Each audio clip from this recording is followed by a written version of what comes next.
Okay, so I hope you don't mind that I'm watching Friends whilst doing this because it's like 7:30 at night and yeah.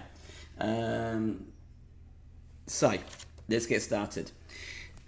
Question 1 was basically saying to you guys 2 different brands of operating systems. So you could have used any of these: Windows, Mac, Unix, Linux. Number 2, 2 functions of operating systems. So you could have mentioned any of these.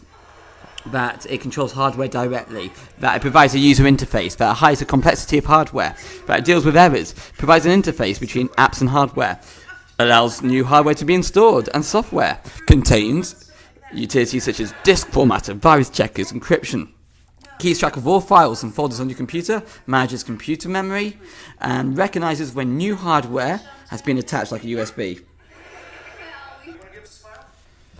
3 different types of interface. You could have used graphical user interface. You could have said menu-driven interface, and you could have said command line-driven interfaces. All of those are acceptable to use. The next question. Apart from mouse pointers, explain WIMP. Windows is where the screen is divided into areas called windows, and they're useful if you want to work on several tasks. Like all of these are windows. I can do different jobs. Icons are small pictures which are used to represent commands, files, or windows. So you can click on the icon and it carries out a command. It carries out a command. It carries out a command. It carries out a command. It carries out a command. It carries out a command.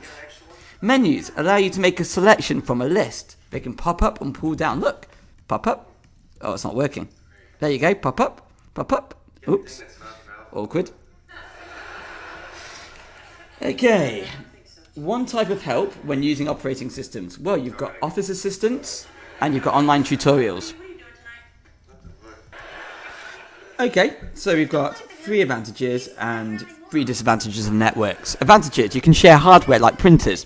You can install software from one place like a central server, meaning it's faster update. Improved security because you've got username and password and you've got a network manager to back up your work. Speed: faster copy and transfer files. Cost: it's cheaper to buy software because of network licenses. You can email, and you've got a central store of data. Disadvantages: you need a network manager, they cost money. Boom. Security problems: a virus can spread easily in a network, or hackers can get access to data. Boom. If the network breaks down, you won't have access to information. Boom. Expensive: a server and cables cost money to install. Boom. Explaining a point of sale. So you should have said point of sale terminals are where you pay for goods in a shop. They're networked together. So when an item is sold, they're scanned. The system then looks up the price and description details. It then prints out a receipt. At the same time, the system will deduct items from stock control, which is then updated. Boom. Hardware. 4 different hardware. You could have said barcode, keyboard, touchscreen, stripe card readers. Or chip and pin readers. Finally, other systems. You could have mentioned payment systems, loyalty card systems, account systems, automatic controls, stock control systems, any of those.